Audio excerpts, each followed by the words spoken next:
Welcome everybody to Let's Talk About It. A podcast is a platform for talk, real people, real topics, real conversations.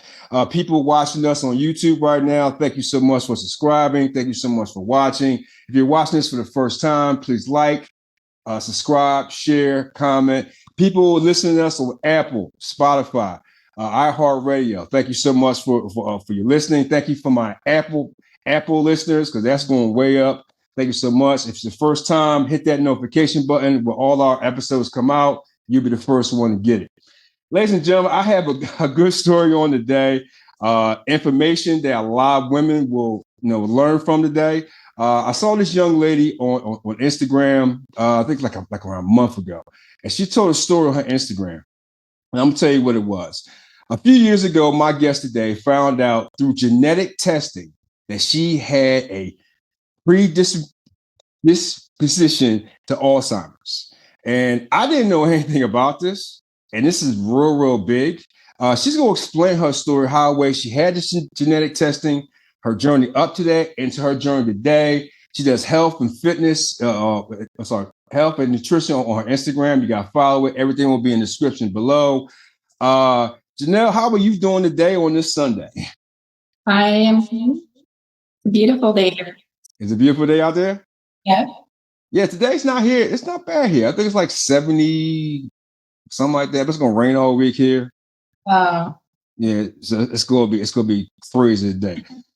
Janelle, I saw your story and I was applauded to get out to you on Instagram. So what I wanna know is, like, you had genetic testing for it said you had predisposition to Alzheimer's.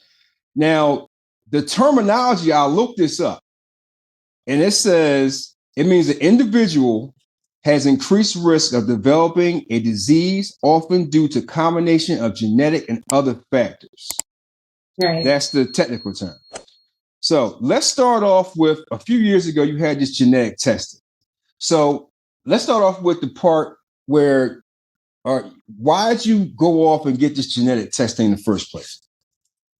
Well, when I had the testing done, I was already certified as a health coach. And so I did more, I would say partly for research and then partly for my own health. I was, in my 40s in perimenopause. And so I wanted the company I went through was a precision medicine company. And they look at your genetics, they do genetic testing, and then they also do a full panel where they look at your hormone levels and all of your different biomarkers. And then they come up with suggestions based on those results. And so when I did, I wasn't doing it specifically to find out if I had the gene. I wasn't really surprised I had the gene because, like I said, I had a family history. Both of my grandparents on my mom's side had Alzheimer's. And so it wasn't, incredibly shocking for me. One thing that was really surprising was that, well, let me explain this a little bit. So it's the ApoE gene, and everybody has it, and it comes in different variants. You can have an ApoE 2, 3, or 4. So if you have a 2, it's low risk. A 3 is what the majority of the population has. It's an average risk. And a 4 indicates that you're higher risk. You get a copy from each parent, and so you'll have a combination. So you could have 2 3s or a 3 and a 4, which is what I had. I had a 3, 4. My daughter, however, tested, and she had 2 4s, which is a significantly higher risk. So about 20% of the population has 1 4, and it increases your risk by like 2 to 3 times. Where if you have 2 4s, that's a much, that's a small part of the population, and that increases your risk about 8 to 12 times. Those factors are just, you just have those genes that make it more likely, but just because you don't have those, it does not mean that you won't get Alzheimer's. So there's a lot of people that get it, have 3s or possibly even 2s. And because lot of Alzheimer's, they are finding more research has come out that a lot of it is due to lifestyle factors. That's what I've been like reading. I mean, we'll get into that. So when you did this testing, like how was you that day when you decided to get tested? I was actually fine. I was healthy overall. Like I said, I was doing health coaching, and so I didn't expect to see anything too surprising. All of my other levels were fine. As far as my genetic testing went, I really didn't know a lot about that at that time. And so seeing that, I didn't get results for a while. So by the time I got the results, and the company that I went through, they actually had me meet with a physician, and he explained everything to me. And then after that, I kind of dove in and did all this research just to find out, how I could prevent this and what I could do to, lessen. And even if you do get it, you can prolong your symptoms. They haven't really scientifically proven that Alzheimer's can be reversed. Science is working on that constantly, nonstop. It hasn't been proven yet, but it has been proven that it can be significantly slowed down, and even prevented as long as you get it in the early, before it actually is diagnosed as Alzheimer's. Okay, so now I'm going to ask you a question. Probably other people was going to ask you, or probably ask in their brain. When the doctor said this could happen to you, what was your initial reaction to it? Because I guess you're taking it calmly now, but a lot of people wouldn't take that calmly, because when they think of Alzheimer's, they think of people, all type of stuff. Like, what was your reaction when you found out, when he told you about that? Even after he told you everything was good, before he told you, explain everything, what was your initial reaction in your brain? Well, for me, I had my grandparents have it, and I was so young when my grandpa had it that I didn't remember. I remember going and visiting him in the rest home, but I don't remember him before he had it. I was too young. My grandma, I was very close to, and I just saw how horrible it was, and it was absolutely devastating. This woman that I was so close to, she just wasn't even the same person. And just awful for family members to go through that. And, it's so, so sad. So when I think about myself, initially it is scary, yes, but it was also kind of like, I'm going to do everything in my power to prevent this. And then also knowing that my daughter even has a higher risk than I do, it makes me even more inclined to make sure that she's educated. And she did the 23andMe test. Yeah. And it did come back that she had two variants of the APO4. And so that is a little more scary than just having one. But like I said, most of it can be very, very much reduced with lifestyle factors. So we found this out after you have your grandparents that went through this, but you was young. So then you found out your daughter had two variants. Like, was that a difficult conversation for you to have with your child? At the time that she was tested, she was 19. Yeah. And so she was older, and she decided to do the testing. And so she had notified me about it, and she had also done research on it.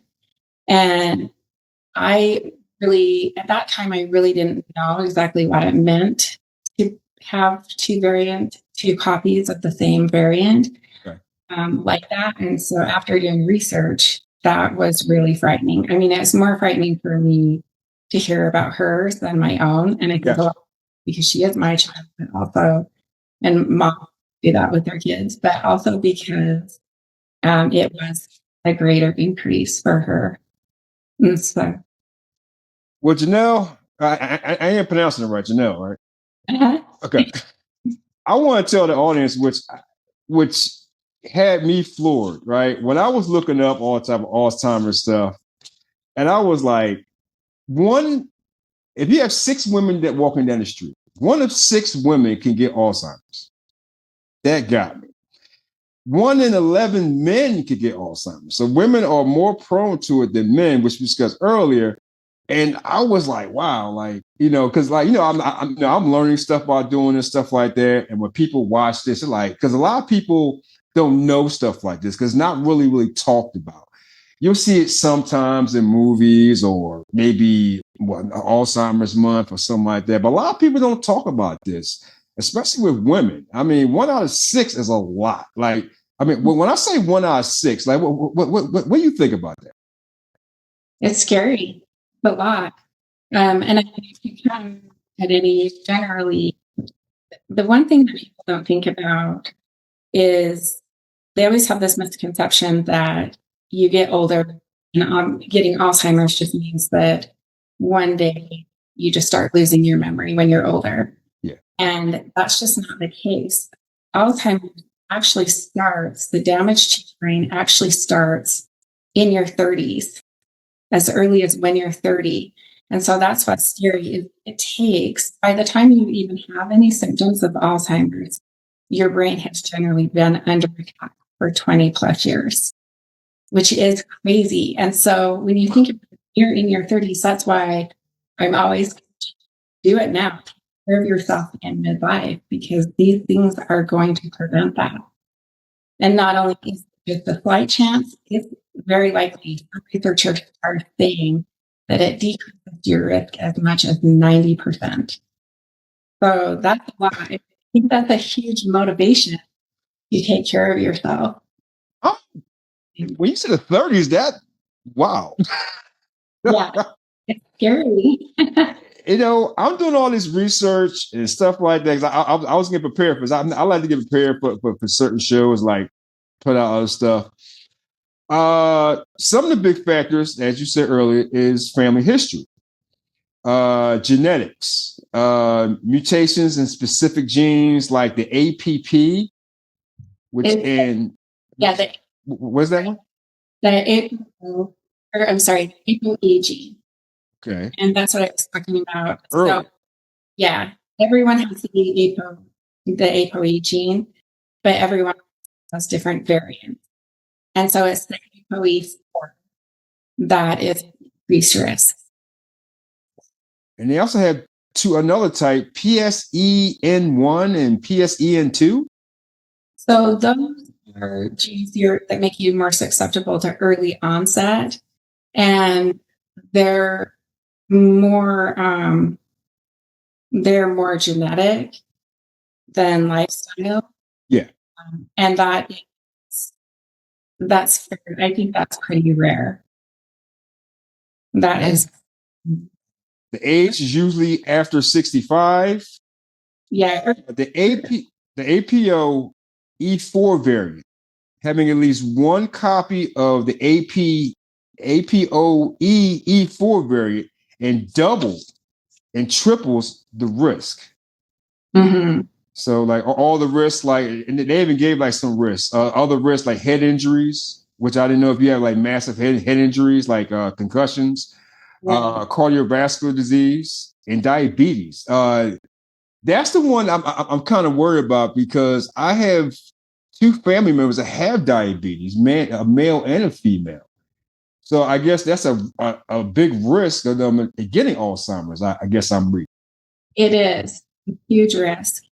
People worry so much about genes, but I would say type 2 diabetes, they're finding that they are really at a large risk, and that's not controlled. If it's controlled with medication and lifestyle factors, then it's as much of a concern. I mean, it still is, but as long as you're controlling it.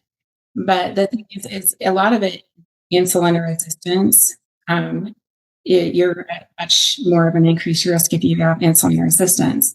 And people don't realize this, but they always think of insulin resistance just being in the body, but you can also become insulin resistance in your brain, which can be a risk factor for Alzheimer's. And it's a huge risk factor for Alzheimer's.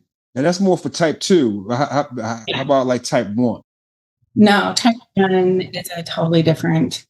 Type 1 is more of an autoimmune condition. Got it. Type 2 is the type that people get mostly from lifestyle factors. You Wow, you are. I'm telling you, a lot of people don't talk about this stuff, and you are bringing facts. I love this right here, ladies and gentlemen. 65% of all Alzheimer's disease are women. 65% of this country is women who have it. That is 3.3 million in the United States as of 2022. Mm-hmm. You know, when I looked that up, and I want the audience or whoever listens to this, whoever sees this, there's over 3.1 million women who have Alzheimer's. I, I know I asked you earlier about the 1 in 6, but like, but what do you think about it? That's a lot of women compared to men. It's only like 1.6. Yeah, it's a very big topic, especially for me in the research that I've done, because women, I mean, in general, there's women get it more often because women typically live longer. I don't really buy into that as much just because the age difference isn't that much. I mean, generally speaking, people start having symptoms of Alzheimer's in their 60s, and women on average live what is like 5 years more than men. And so I don't really think that that is as much of a factor. But also, women, once they hit menopause, a lot of their estrogen levels drop, Yeah. which is a risk factor. The estrogen levels drop, which causes an increase in cholesterol and an increased risk of CVD, which is also a risk factor of Alzheimer's. And so when you look at it, just everything is so intricate and it works all together. So if we can get our, make the lifestyle changes and develop habits that are really going to help us alleviate those things, because all of it is manageable. And then also another thing that I believe causes women to get it more often is than men is because men have more muscle. And it's actually linked to, there have been recent scientists and research done on it that are showing that muscle is a factor, and a lack of muscle. They have done studies on Alzheimer's patients and found out one common factor between all of them is a lack of muscle. You serious? Yeah. And so one thing to think about, when we lift weights, we're producing BDNF, which is brain-derived neurotrophic factor, which that is basically fertilizer for the brain. Yeah. And so I work with so many women, and they so reluctant to lift weights. They're like, I don't want to get bulky. I don't want to do this. Which, I mean, if you have trained for a while, I've lifted weights for years. It's not easy to pack muscle. You're not going to get bulky. It's funny because I think a lot of fitness competitors and women that have been doing it for years and years and years, they're like, yeah, I could only wish you just packed muscle on that easily. I get it now. You know what? I'm curious. I know a lot of people are going to be curious too. You seem to know a lot about this. Like, what is your background? So I'm a certified health coach and a certified personal trainer through ACE. And I got certified as a health coach in 2020. And then I just wanted to expand on that so that I could do more exercise programming. So I started my certification soon after that. And I didn't get that until about a year ago. So I'm certified in that. And then I'm constantly just wanting to learn more about, I'm very, very passionate about the health and fitness space. And I'm always trying to learn more. So I went ahead and got different certifications in macronutrients and hormones. So I just kind of constantly. I see, because you post a lot of information. I like what you post. I do like that. So what made you actually want to be health and fitness with nutrition and stuff like that? What was that pivotal point where you're like, I'm going to do this? What was that point? Okay, honestly, it went clear back to when I was a teenager. So I reached about seventh grade.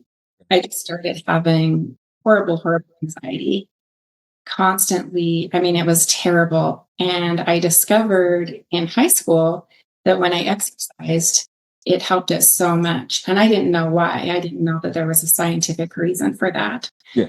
But it just helped it. And I just struggled with anxiety so much throughout my life. And so from the time I graduated high school, I started running. And even up through the beginning of my 40s, I was running like 3 to 5 miles a day.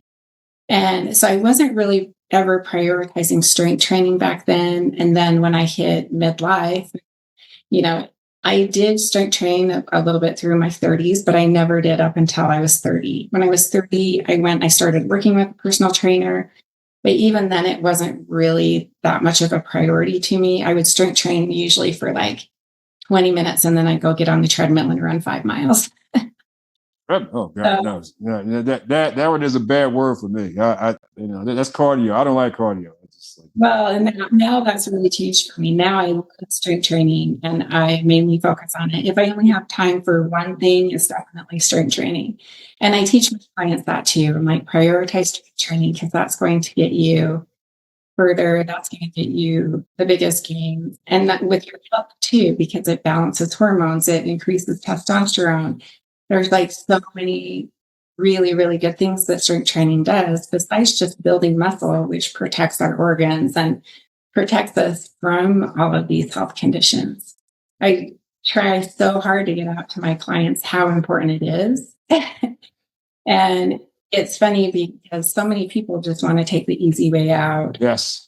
But one thing that I love is when I start working with a client, I have a really quick start. But after they start, they love it. And it's so empowering to them. And then the most rewarding thing for me is when it becomes more about I can lift weight more than the number went down on the scale. You know what? I'm going to ask you a question, right? Because my girlfriend, like this, she's a personal trainer too. She follows me, she's City Fit for Life. I'm going to ask you the same question I asked her because she got real irritated when I asked her this question. What do you think about dieting? Because she hates it. She feels that building muscle was way better than this. Like, how way everybody says, you got to just stay diet and that's it. Like, how do you feel about the whole dieting word? I hate the word dieting. I don't think you should ever do anything that you're not going to be able to maintain. And with the program that I coach, it's like maintainable. I mean, of course, your nutrition is going to adjust depending on your goals, but you should never be needing to cut calories. That's another hard thing to get, especially women, out of that mindset of they need to cut calories and actually need to eat more just of the right foods. Yes. They're eating the right food, you naturally cut calories without even needing to try. But you need those calories so that you can build muscle. If you just cut calories and diet, you're just going to be a smaller, shrunk version of yourself. And you're not going to be able to maintain that. I mean, muscle, of course, it burns calories. So you can eat more and still burn all of those calories. You know what? You said the nice way. She won't say it the nice way. She says other words. So. I do get annoyed with people saying, you just need to be in a calorie deficit. You need to be in a calorie deficit. So what happens, if you start in a calorie deficit, and I do believe there are points you should be in a small calorie deficit. Okay. Then you just have to keep decreasing and decreasing and decreasing. So that can also mess with your hormones and throw them all out of whack. It increases cortisol levels, which, by the way, I can be all over the place with this. So cortisol. I'm used to it. I'm used to it. When I talk to her, because she has a bachelor's degree in science. The fancy words, I'm like, when you're talking, she's talking, I feel like, oh my God, like I was like dumb it down for me. We can go over the different things that you can do to prevent Alzheimer's. Yeah, well, that's what I want to ask you next. I'm gonna ask you that too.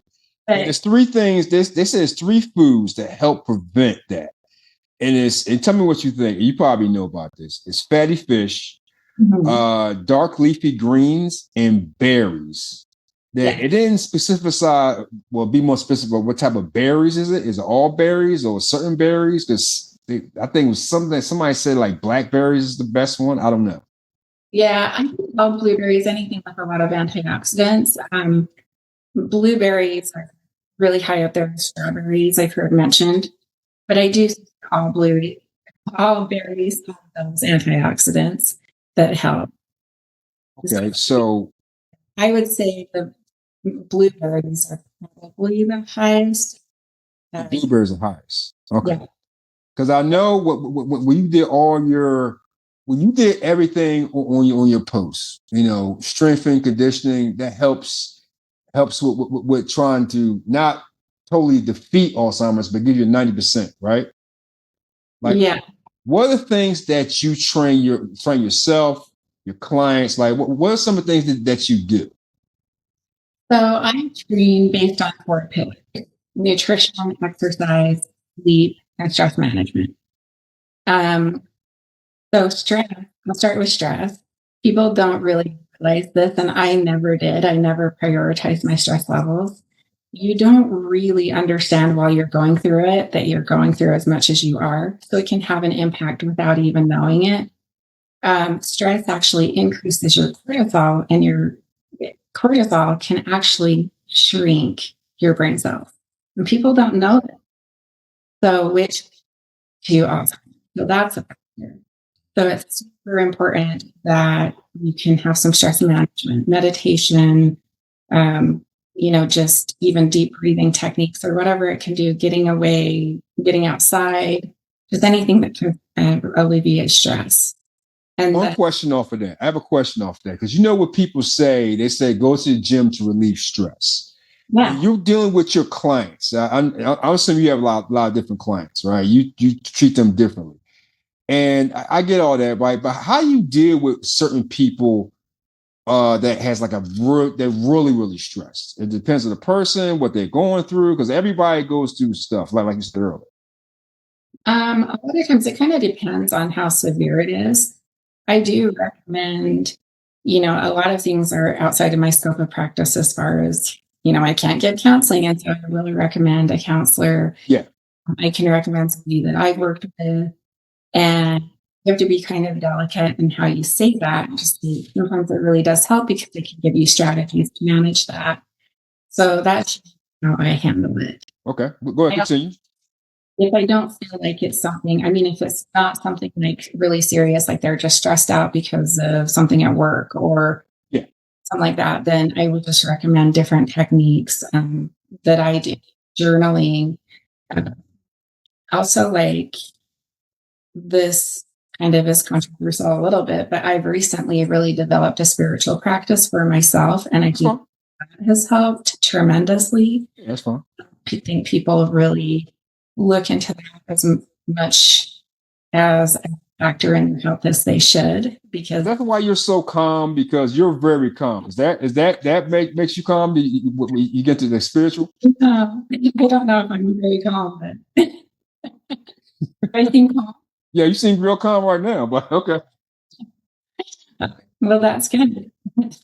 But yeah, I think just probably in the last 2 years, I've implemented a morning practice where I think that has helped with stress management so much. It's been huge for me. So you got strength and conditioning. So you got muscle. What else? What else is there? So nutrition's huge. Nutrition's really important. And like you said, omega are a big thing to make sure that you get enough of.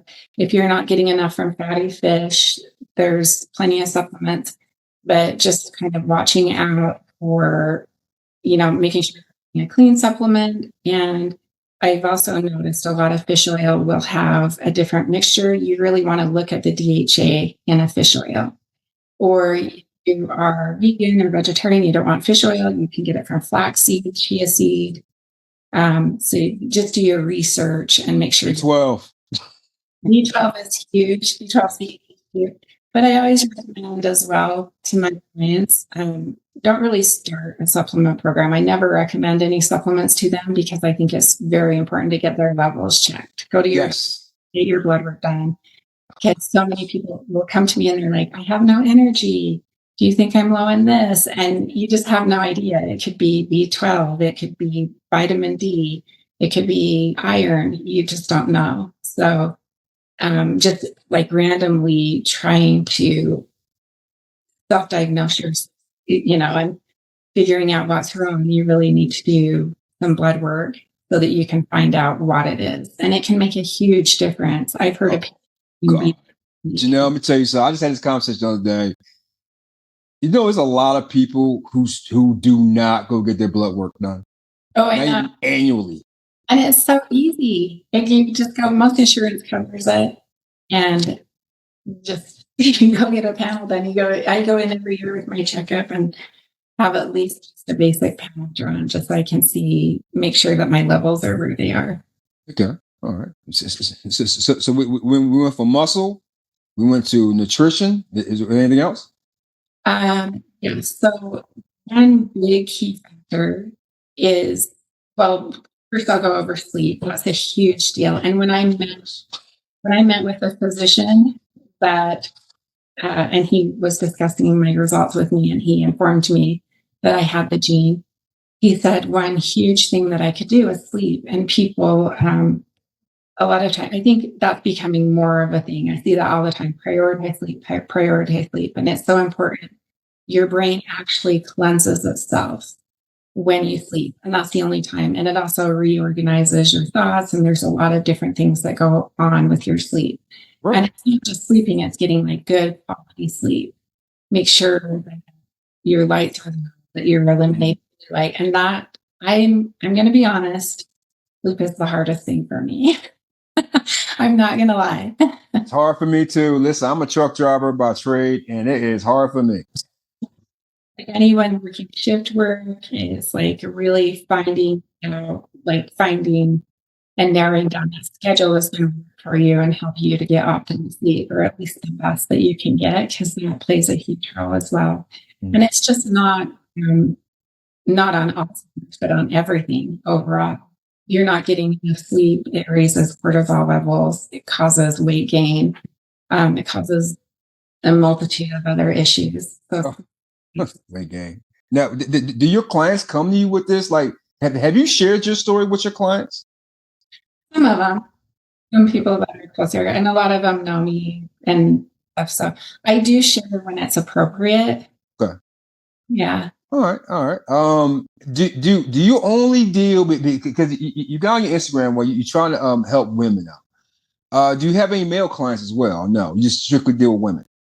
So I did have male clients. I worked for a company before I ventured off on my own and started my own business. Okay. I started working for a company. This was right after I got my health coaching certification. Yeah.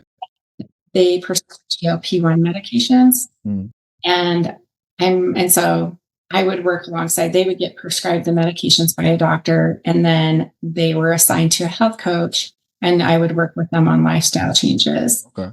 And it was such a great experience, because we would start off, we kind of had a structure that we'd start off with a really powerful why, and work on that with them and give them, something to on, and you work with them at whatever level they're at. So the philosophy of health coaching and personal training is just meet the client where they are. And that truly is what I believe in, because it's not like it's kind of like trying to jump off of a speeding train. If you're not, you have to be like, you can't just take them from here to here. You have to take like small little steps.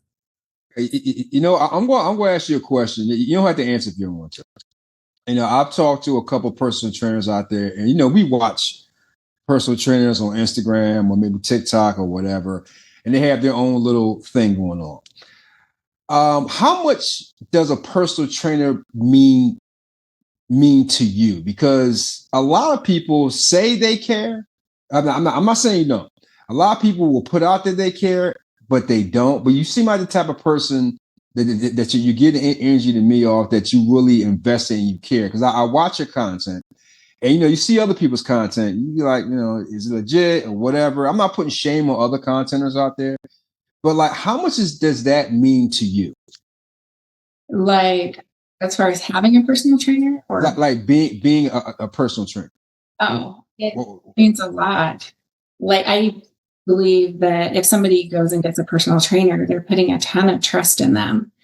And so it's really important for me as a trainer to meet them where I've had multiple trainers that I've worked with as well. And I've even worked with a trainer even after I was a health coach, because I believe trainers need trainers. And I think everyone has their own style in their own way, but I would say for anyone wanting to get into lifting weights, I mean, it's not that overwhelming and it's not that hard to get into, but it's so much better if you work with a trainer who knows what they're doing, make sure they're certified, and, make sure that they match your personality.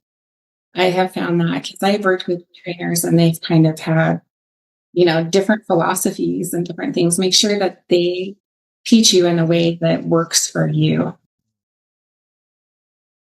Now, when you get into that, because like there's that question out there. You actually said it earlier. I'm gonna go back to it. You probably had clients come up to you. I don't want to look like put bulky on for a woman. And that's a big thing right now. A lot of women don't want to put on muscle. In a small view, we're gonna go back to. I know you said it earlier, but I want you to say it again. How important muscle is for specifically women as we get older, even then with the possibility of Alzheimer's and the longevity of life. I mean, it's so important. I wish that way that I could communicate that to people. I think that some women start to get it, but as we age, there's so many things that happen to our body. And if we are keeping on that muscle, it's the fountain of youth. That's what ages us. It's sarcopenia. And it's been proven. I mean, we have muscle everywhere. It protects our organs. It protects our joints. And so it's protective tissue for our whole body. And you're much more likely to injure yourself. And then I'm sure that you've heard, and a lot of people have heard this, that a lot of people, mostly women, they have falls in their 60s and, they can break a hip and then they die. Usually within, I can't remember what it is. It's within a year or something after that. Yeah. Well, all of these kept that. And I mean, it's not just, when you say sarcopenia, it's really a scary thing because your posture starts to go, you start to shrink. You're literally shrinking. Like people that were this tall are now this tall. Yeah. That is bone. You not only lose muscle, but when you lose muscle, you start to lose bone. And that muscle protects the bone. So it's so important. And then not only with that, but we go back to Alzheimer's and brain health and the BDNF and it creating that and producing that for the brain. So muscle impacts every part of your body. It boosts, also boosts testosterone in women, which women don't really realize a lot of times that they need testosterone. And so it keeps the level up as well. I didn't know that either. I thought it was just for men. Yeah, definitely really important for women as well. Really? Mm-hmm. That's the first time I've heard that. Can you break that down a little bit more? Like what? Can you break that down a little bit more? Why women just need testosterone just as much as men? Well, I mean, men have higher levels of testosterone, but it's still important that women have enough testosterone. Because testosterone also keeps all of the other hormones in balance. The whole endocrine system has to work in sync. People come and say oh, I have high cortisol, or oh, I have low progesterone. But when one thing's low, it off syncs everything else. So, if you have low progesterone, then you'll be estrogen dominant, which creates a lot of different symptoms. Or if you're estrogen low, it creates a lot of problems and throws everything out of whack. So it's about keeping everything in sync and keeping it working together. All right. Janelle, I got a couple more things for you right before we end this off and play my little game at the end, which you're going to love. It's actually making me want to Yeah. I'm gonna give you that one too because I know you want to say some more about Alzheimer's because I'm gonna give you that message to get everything off your chest. Oh, okay. But there's was one thing I want to ask you, right? Nutrition tips. Mhm. You give a lot of them on your Instagram, which is, when this comes out, it'll be on the screen, as everybody will see it. Plus, it'll be in the descriptions below. I have an interesting question. I never asked this before. I actually got with somebody else. How do you, when you talk to your clients or people ask you about nutrition and with the cost of living today and the groceries are up, like, because everything is up, like, and people might be on certain budgets. Like, do you take that in consideration or something like that? How you deal with that when you talk to your clients? So I give them tips that I use myself. I buy in bulk a lot and freeze. And I try to, if you can't buy organic, what you can, just there's a list of foods that you should buy organic, or, I can't remember what it's called, like the dirty, what is it called? Dirty something. And you should get anything like berries, anything that you're going to eat. I got you. I knew you talking about. I don't know the name. I know what you're talking about. So yeah, I just try to have them start where they are. I feel like so many people get so overwhelmed, and there's also a lot of fear mongers and a lot of information on social media. And just start where you are. Start trying to add in, rather than take away, start trying to add in more fruits and vegetables. Try to drink more water and slowly add up to that. Don't just try to do a complete overhaul, implement all of these lifestyle changes all at once. Because I've been doing this my whole life. And so a lot of these things are easy for me to do. And I think a lot of people see that and it's so overwhelming, but it doesn't have to be. It can be just start focusing on protein. And we talk about everywhere on social media and it's like more protein, more protein. And even I do that because it is important. But one thing I have to my clients can get overwhelmed and I have to explain to them, you don't have to go from eating 50 grams of protein to 150 grams of protein a day. That's got to be slow. It's going to cause digestion issues if you do that. So I try to really implement that slowly.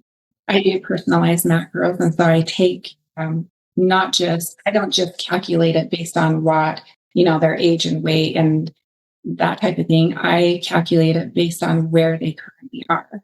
And so we slowly increase up to where they should be. I like that. I like that. So I know you have something very important to say about what because what you wanted to get it out earlier. Tell the audience what you wanted to say about, especially with the Alzheimer's. It's like, I could have, like, it's like 1,000 things I looked up. I mean, you more knowledgeable than me on this one. Like, you want to say something very important. The floor is yours. Oh, I was just going to add in, because we were talking about things that could help prevent it. And I just wanted to add in, this is a big, big thing that can help prevent it. And it's exercising your mind and always learning a new skill, challenging your brain. Because there's been a ton of scientific research that exercise, physical exercise and mental exercises are two things that have actually been proven to grow the brain. Really? Like our brain shrinks with age and with lifestyle factors.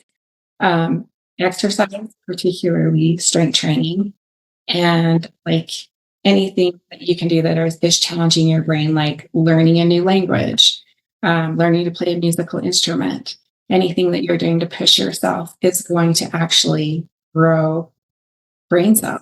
Like puzzles and reading a lot of books and stuff like that? Yeah. And so many people think, you're middle age, you get 50, 60 years old, and they think they're too old.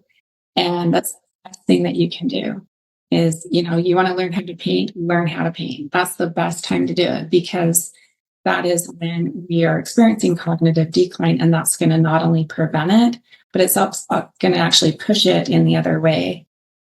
So there was a study done on people who had, they had these jobs and they were really brilliant, sharp people, and they retire, and within 2 years, they have the biggest cognitive decline of any population because they went from like actively pushing their brains to just nothing.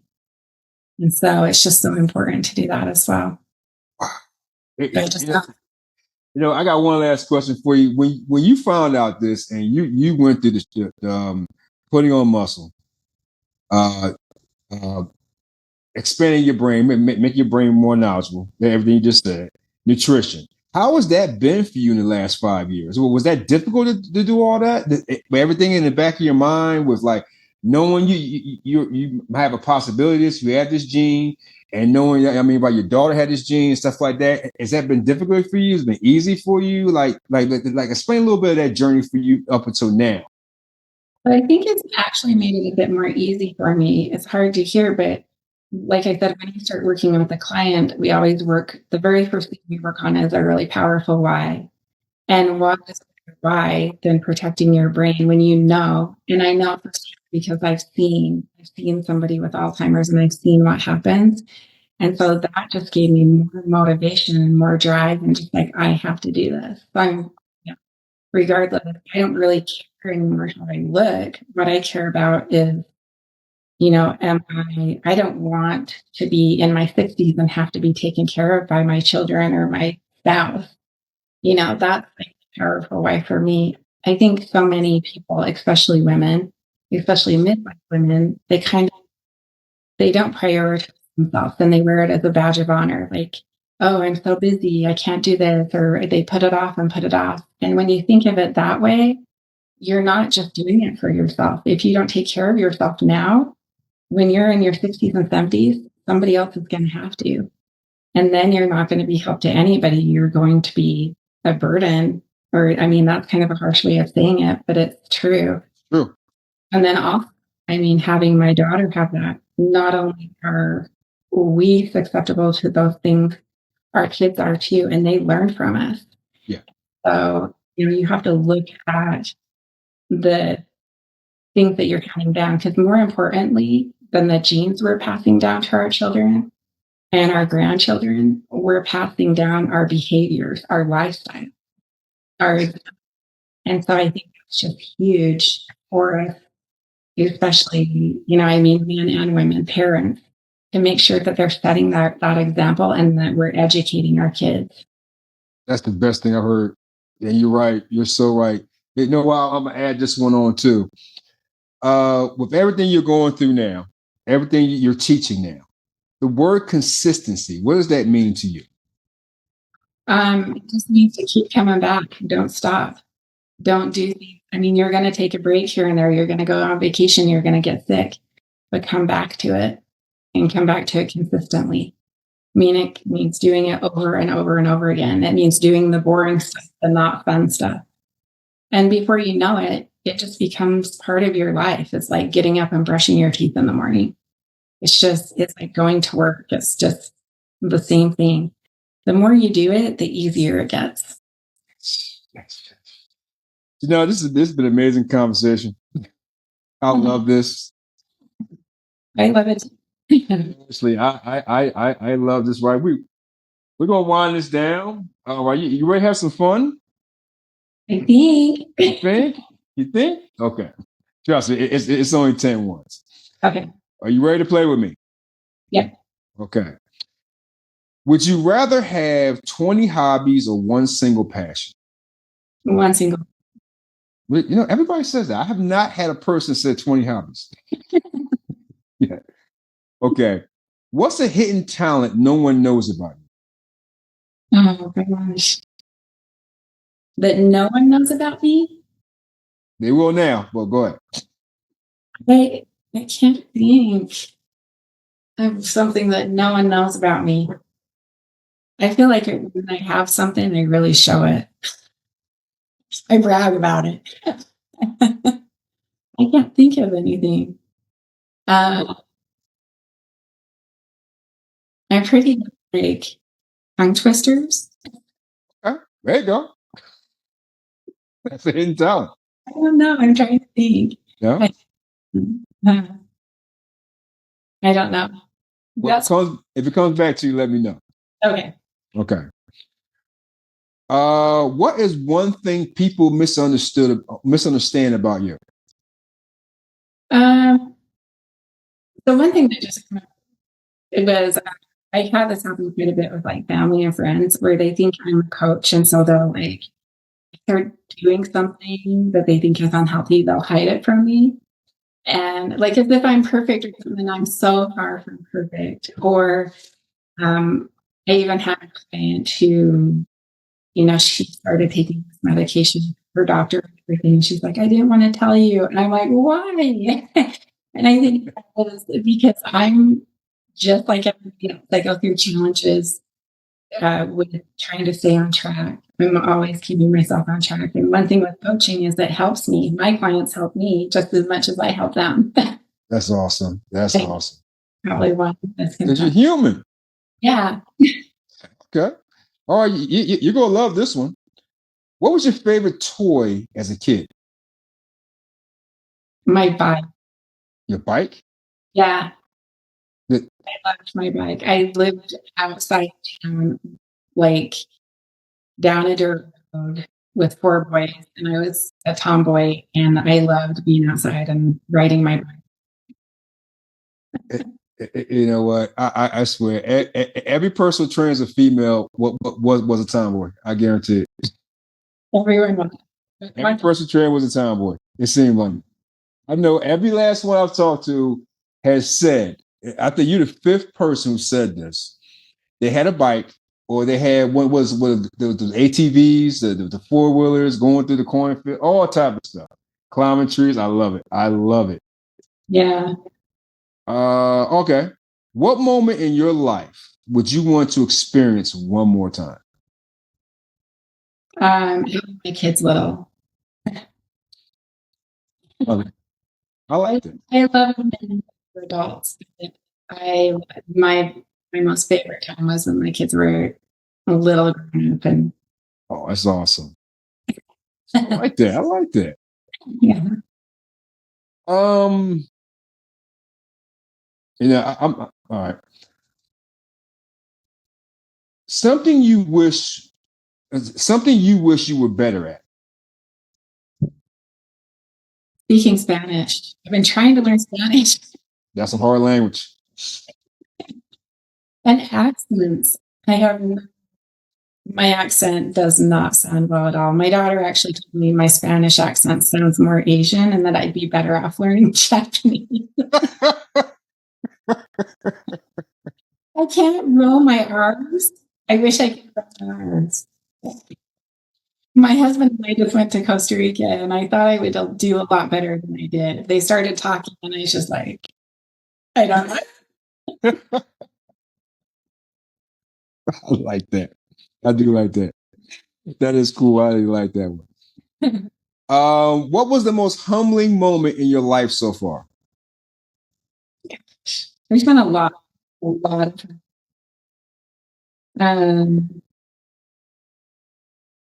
of just recently, I just felt like I was in my top shape. I was so healthy and doing everything right. And I woke up in the night really sick, had to go to the emergency room and ended up emergency surgery. I think it was really humbling because I just thought stuff like that didn't happen to me. And it was really nothing that I did.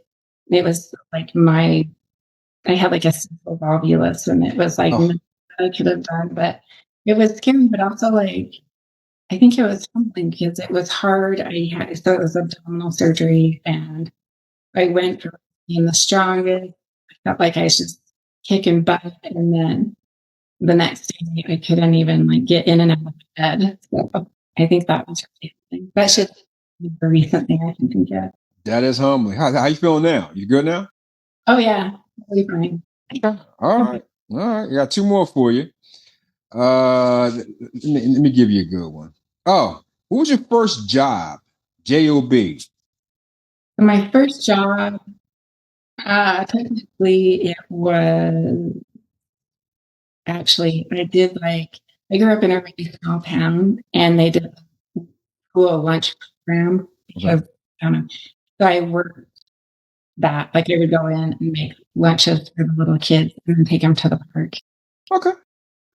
So that's my very, very first job. Are you talking like first job in legit? Your first job with W-2? Oh, yeah, I think I did W-2 then. I mean, I was a teenager. Okay. My first job as an adult was I worked as an office manager for a company that manufactures mascots. Wow. That's way better than me, because my first job was McDonald's, and I thought I was making a lot of money. I was making $3.25. Wow. This was 19. This got to prove how old I am. 1985. Okay. How long have you been? Do you mind me asking? Well, me, I'm 53. Okay, so you were. I was 15. Okay. Yeah. I was only making about $4.25 when I did the school lunch thing. Well, you made more than me. I was making $3.25. And I thought I was doing good. I remember I got my first check, and I thought I was rich. I think I remember it too. I think it was $101.23. Oh wow! You even remember? And I thought I was rich. Awesome. Well, you live at home. You're not paying no bills. I know that's a lot for a 15-year-old, especially back then. Now I can't buy anything, but oh my goodness, I can buy a lot. You know what? Real quick, I'll tell you something funny. When I got my check, I didn't have a bank account. I had to give it to my mom. She put in hers, then she gave me the money, and she was like, "Well, don't spend all in one spot, right?" I think I had $2 left after one day. I brought a pair of sneakers, a hat, and a shirt. And the hat had to match the shirt, because I was a freshman in high school. So I was like, well, you're a freshman. You gotta have something good on. All of it gone in one day. Yeah, I was the type of kid that I saved my money. And my family still makes fun of me because my older brother borrowed money from me, and in my defense, he offered to pay me interest. And then when he borrowed money again, I was like, hey, you're going to pay me interest, right? So now my family still makes fun of me. I would borrow my money and make them pay interest. Oh my God. If you ask you this last question, my God. I have been very responsible. I see. Okay, it's the last one. If you could ask your future self one question, what will it be? Let's say 5 years from now, you will ask Janelle one question 5 years from now. What would that be? I think I would ask her, what's the best thing to invest in? Like, why should I invest in right now? What direction should I go? That's another topic for another show. Janelle, it's been fun. If you want the last word, I'll give you the last word if you want. You want to say something before we go? Yeah, I just want to encourage everybody to advocate for their own health and, do research, find out what works for you, and just get started with something, start taking care of your health, start, being proactive about things now when we still have time to do that. No, it's been a pleasure. This has been a great conversation. This is very, very, very informative for women. I hope a lot of women see this. I'm going to promote the hell out of it. So thank you so much for coming on with me today. Thank you. It was so fun. Yes, indeedy. Well, all right, ladies and gentlemen, we will see you next week on Let's Talk About It. Peace.